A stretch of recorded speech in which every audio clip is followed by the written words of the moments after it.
everyone. We are now doing another comic book cast Doctor Who review. Mostly because people have been asking that we start doing Doctor Who content again after we'd stopped for a while. Mm-hmm. The main reason we'd stopped for a while was because there hasn't been any Doctor Who for a while. But we did do news videos, but it's better just to do the reviews because we can never get the news stuff out before you guys have already read it anyway. Yeah. So yeah, we're going to be reviewing Deep Breath, the first Peter Capaldi episode. I'm Tom, and with me is Tom. Hey guys. And we'll just, right off the bat, what did you think of the episode? Like, don't have to give it a score out of 10 yet, but, you know, like... I feel mixed about it. Like, there's stuff in it I like, and then there's stuff in it I don't like. I loved the majority of it. Yeah, I mean, there's a few things I didn't like. I mean, I'll just say the main thing I didn't like is why the dinosaur was so huge. Like... Yeah... especially since we've already had dinosaurs on a spaceship just last year, which established the size of them already. So, and the T-Rex was kind of pointless in the episode, to be honest. Really didn't do. It was a fun image, but it had no purpose. No. Apart from to establish that the robots had been there since like the beginning of time. Yeah, that's the only reason why it's there. Yeah, they needed some sort of way to establish how long the robots had been on Earth, and it was an interesting way of doing it. But I think maybe they could have had some other way of doing it, maybe. Yeah. Instead of wasting a large majority of the budget on that episode on a CGI dinosaur. Yeah, they must have spent a lot of money on that dinosaur, and I'm not entirely certain it was necessary for the plot. But still, I thought it was fun. Like, I enjoyed it, especially... I just liked the way that's how the TARDIS was brought back in. It was a funny way for Peter Capaldi's Doctor to suddenly appear flirting with the dinosaur. I thought that was quite funny. Although he did shout, "I'm not flirting, by the way." Yeah. It was funny because it established that he can speak any language. It was discovered, like, was it 2 seasons ago he can speak baby? Yeah, he can speak baby, he can speak horse, and now he can speak dinosaur as well. Yeah, it's weird. I really liked that, and I thought it was a great sort of humorous moment for Capaldi. Yeah, I thought it was a great introduction to his Doctor, to this Doctor, because there were some key aspects throughout the episode. I felt like, okay, that sums up what this Doctor's like, how he's going to act, especially with one line when I would say the coffee room scene. It pretty much sums up what he's going to be like with his companions from here on out, I would say, perfectly. Or, which room scene? The coffee room scene when in the coffee house. Oh, in the restaurant. Yeah. That was an interesting scene, because it was quite long, which is good, because they've been saying for a while that the pacing of the show was going to change slightly. There was going to be longer scenes, and that was a scene where not really a lot happened, but also a lot happened. Yeah, a lot of character development between not a lot and the happened, Doctor. but a lot did. Yeah, I think they really established some of the stuff with the characters, with Clara and the Doctor. But I felt, I know I'm scene jumping here, but the one thing I just didn't get is the bit with the lizard woman, Madame Vastra. Yeah, Madame Vastra. I did not understand the scene with her and Clara. What, with the veil? Yeah, with the veil. I actually quite liked that scene, because but Clara was basically playing the role of the audience. Like, I want my Doctor back. Can you bring him back? And she was just like, it was just like, I don't know who the Doctor is anymore. And it was just like, well, maybe we don't know who you are anymore. Like, you're supposed to have the Doctor's back. Like, you were there when he regenerated, and you're sort of questioning him now, like this. I do understand that, but they established the Clara character to go through every single time period of the Doctor almost. Yeah, so she knows him from inside out. That's one thing that annoyed me a bit about it. She's supposed to have such an understanding of the Doctor's generation. She's actually, just in 2 episodes ago, she was like with David Tennant and John Hurt. John Hurt being old as well. Yeah. She knows that there's all these different versions of the Doctor. Like, why is she so shocked now? Like, apart from just to say, like, oh, she's basically the surrogate for the audience. Like, a lot of the audience, when Tennant left, was like, can we bring Tennant back, please? And he was like, well, no, you can't. Yeah, and I think Moffat was actually referencing that, just like, no, we can't do that. And just before anyone starts saying it again about Matt Smith, let's just nip that in the bud right now. Yeah, I can understand why that scene was there, but still at the same time, the problem is, because what the character of Clara's been through, and with the Doctor, it makes no sense. Yeah. At the same time, though, Matt Smith was her doctor. And oh yeah, she is playing the surrogate of the audience, and there are a lot of people that came in when Matt Smith was the doctor, especially since the show grew so much during his era. Like he went abroad and stuff like that. Yeah. I think it kind of made sense, but it didn't at the same time. I think we should go in the spoiler territory, so just a heads up. We're going to go completely into spoilers. Yeah. But yeah, this is pretty much a sequel episode to Go in the Fireplace, isn't it? Yeah, it's safe to say. Direct sequel to that. The Clockwork androids/monsters are the exact same ones from the other one. They've changed slightly because they're replacing parts. Yeah. Except they've obviously evolved slightly because in the Girl in the Fireplace, they're just trying to repair the ship. Now they've actually taken to repairing themselves. Yeah, it made me weird because it made me laugh when the Doctor was describing how the androids would come in. It reminded me, again, anyone who's outside England, and I'm not going to get this reference at all, it's like in Only Fools and Horses with Trigger with his broom. That made me laugh a little bit. Trigger's broom. Yeah, that's exactly what I thought of Trigger's broom. How the hell is it the same bloody broom then? Well, there's a photo of it. What more do you want? Yeah, it is weird. That was weird. And it was a good summary of the thing. And that's... Sweeping streets for 15 years. This old broom has had 14 new heads and 16 new handles. How the hell is it the same bloody broom then? Well, there's a photo of it. Yeah, that's exactly what happened. That's exactly what I thought when that scene came through. Yeah, same here. And all the British fans are like, I love Only Fools and Horses, nobody else is going to get it. Yeah. Although we have a lot of younger fans, and if you haven't gone back and watched Only Fools and Horses, shame on you. That's like British, like... heritage of comedy. It's British heritage. Like, forget Monty Python, Only Fools and Horses is what you need to watch. Yeah. I think the other thing which I thought was done well, in the sense, is that, I don't know why, this episode sort of reminds me of David Tennant's first appearance, like in the bed sort of thing, like he was completely unstable, completely erratic. Yeah, I mean, that's how a lot of the previous Doctors were. Like, John Pertwee's opening one was very similar. He was in a bed in a hospital and he escapes in a wheelchair and has like a high-speed pursuit. I remember that, yes.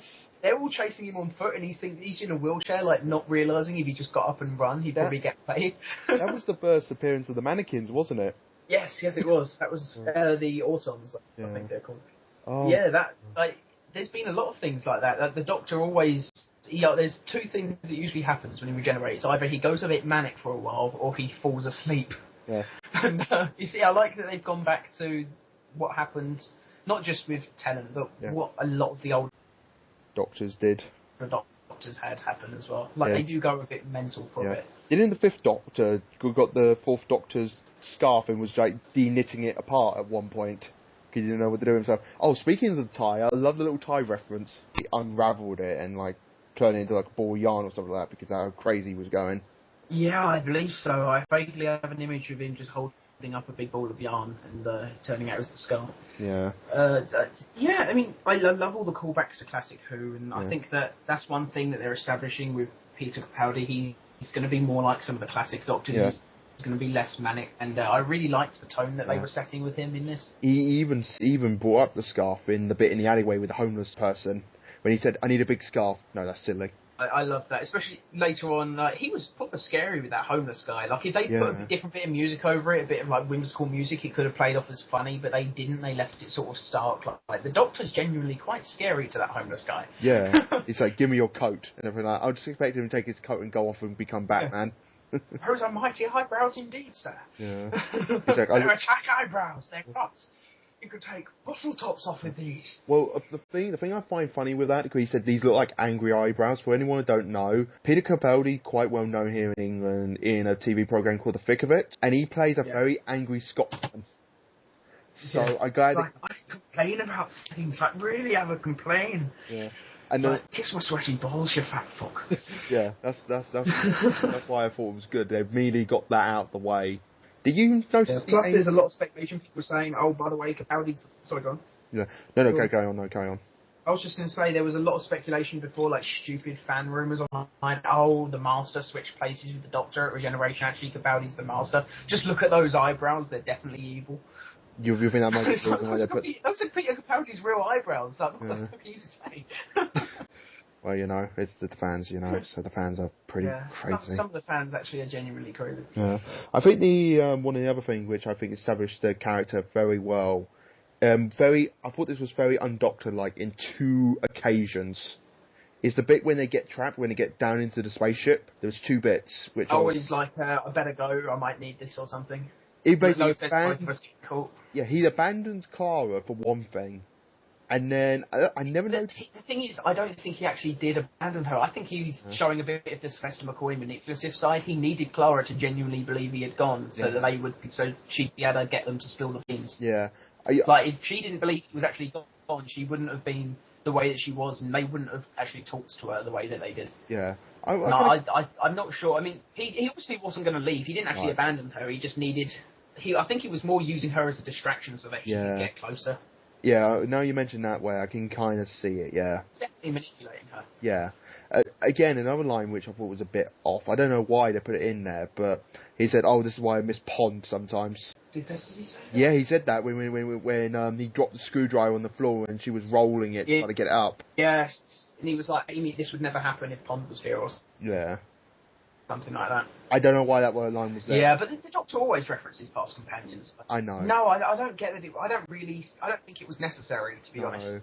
Maybe because he just regenerated, maybe she was still fresh in his mind or something, but at the same time, I don't know. I mean, literally the first thing that happened when he met Amy Pond was she hit him with a cricket bat and, like, screwdriver rolled under the door. Like, it basically is the same thing. Like, it did happen when Pond was there. Yeah. First thing, or pretty much, apart when she was a little girl. Yeah. But, yeah, it was an unnecessary line completely. I just think it was another way that they were throwing it back so people would be like, okay, it's the same Doctor. And I think they tried a little bit too hard to establish that he's the same man. I don't think they needed quite as many references. Yeah. I think my favourite bit in the whole episode is the bit when I don't know what you call it, like the alien's flying contraption goes up in the air and the whole entire balloon is made out of human skin. That was creepy.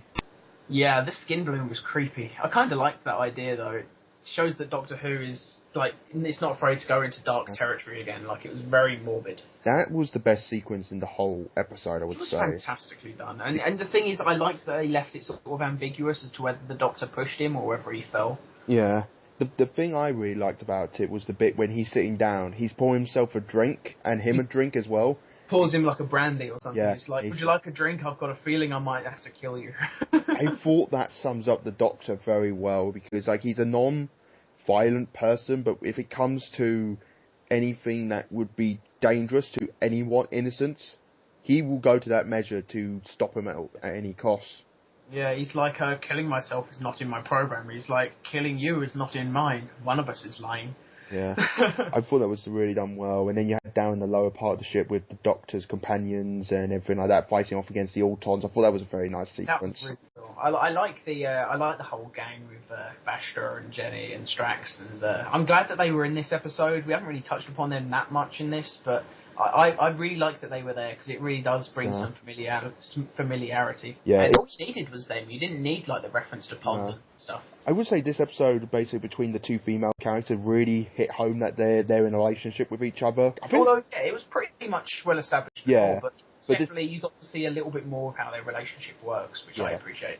Yeah, that's what I mean. I think it hit more home on the Hammer, because I think it was very tongue-in-cheek sort of thing previously, but they explored it a lot more, like you said.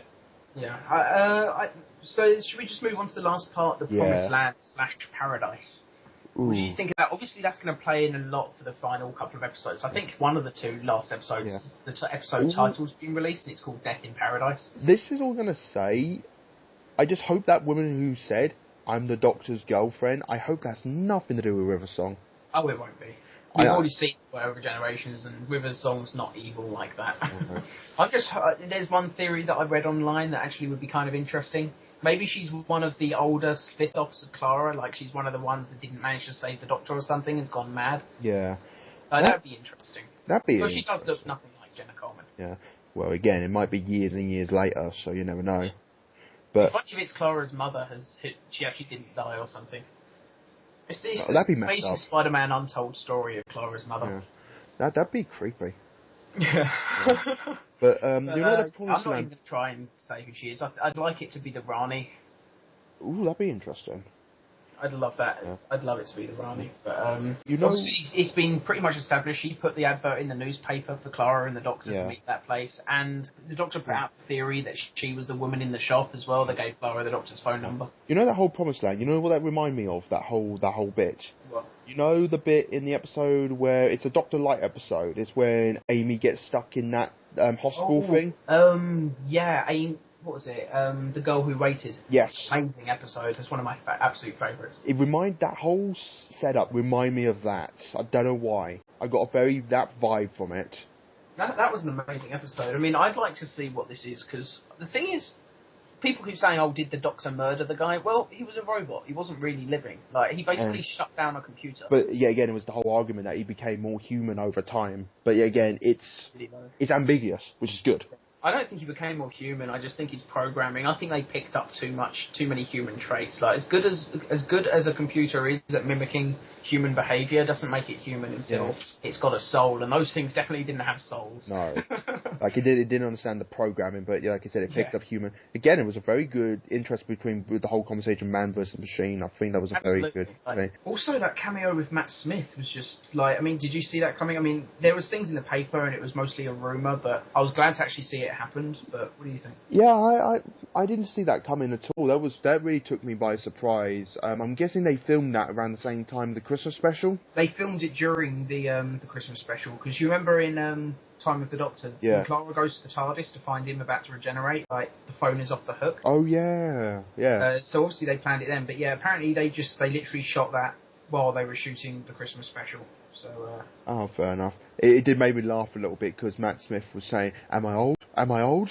Yeah. Oh, I'm old. He's old. Anything but old. Yeah. I was young. It made me laugh quite a bit. I mean, some people have said they think it undermines Capaldi's first episode, but I actually thought that was quite cool. Actually. I thought it was a cool little moment, but again, I think this episode was very secure. We're trying to be a security blanket for everyone, you know? Yeah. It was trying very hard to make sure the fans stay, because they know it's a risk with Capaldi. Not for the real fans would never see it as a risk, but there's a lot of fangirls that are literally only watching for Tennant and Smith because they want to fuck them.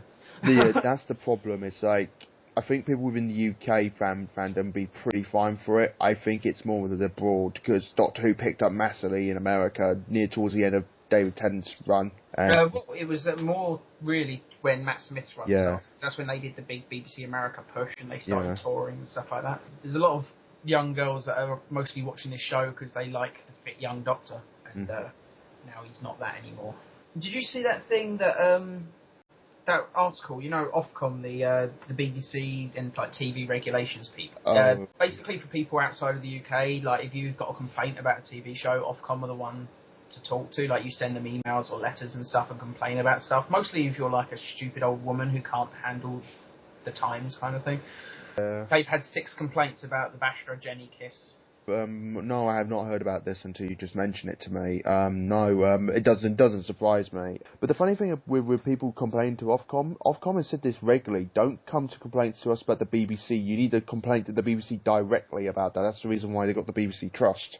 I love though that the people that are complaining don't actually listen to that sort of shit. They just ignore it and go ahead and complain to the wrong people. Well, there was a comedy sketch back a while ago when it said, 5 people complained to Ofcom. It's a worldwide crisis event. We've got to put this on Watchdog now. Yeah, that's the thing. Ofcom have basically no say in what happens with Doctor Who, so it's completely stupid. There's nothing to worry about. It's just Doctor Who just... Yeah, the Doctor kissed Captain Jack in like the first series. Like, like Christopher Eccleston's Doctor did that, and it's like, let's face it, the show has been all about like diversity and like accepting of gay people since the very start, like with Russell T Davies's era. Yeah, like this is nothing new. This is, if anything, it's more of a throwback to the other eras. Yeah, definitely. I just feel that a lot of people just took it out of hand. In situation, people took it out of hand, and you know, I wasn't fussed by it, but you know, it happens. I'm not bothered by it. I just think it's so stupid. I just thought it's so stupid it has to be mentioned. But we saw the really interesting parallel. What do you think of the teaser trailer afterwards? What, the next episode? Yeah. Well, the Daleks are back. I like it, but I know for a fact that it doesn't represent what the episode actually is. Okay. Yeah, I've read like the synopsis and stuff of what it actually is, like the extended synopsis, and it doesn't really allude to that at all in the trailer. I know for a fact as well that the majority of the episode isn't what you see in that trailer, but it made it look good. I can't wait to see the next episode. Yeah. I like the fact they're using the old version of the Daleks again. Yeah, they basically just scrapped those new designs because nobody liked them. Oh, yeah, because the toy sales for them just did not sell. No one bought them. I think they look better as toys than actually on film. That's just me. It's funny because you remember when we went to They Walk Among Us and how many Dalek toys they had of those versions. Yeah. It's ridiculous. Yeah. They look good as toys, they just don't look good actually on film. So yeah, out of 10, what would you give this episode? If you need a minute, I'm giving it an 8. 7. 7? Yeah. Fair enough. There were things that you didn't like that I was okay. Yeah. So yeah, it's fine. So yeah, thank you guys for listening, and be sure to subscribe to the Comic Book Cast, and if you donate on Patreon, I'm not sure if this is one of the things you get early if you're on Patreon. It might not be actually, I think this is just a YouTube exclusive. Yeah, so this is up to Armin. Yeah, it's whenever Armin wants to put it up, so yeah, if you want to see more of this, if you want us to keep reviewing these, comment in the box below, and if you do want to see us review weekly with the Doctor episodes, we will do that indeed. And thanks for listening, guys. Thank you. Bye.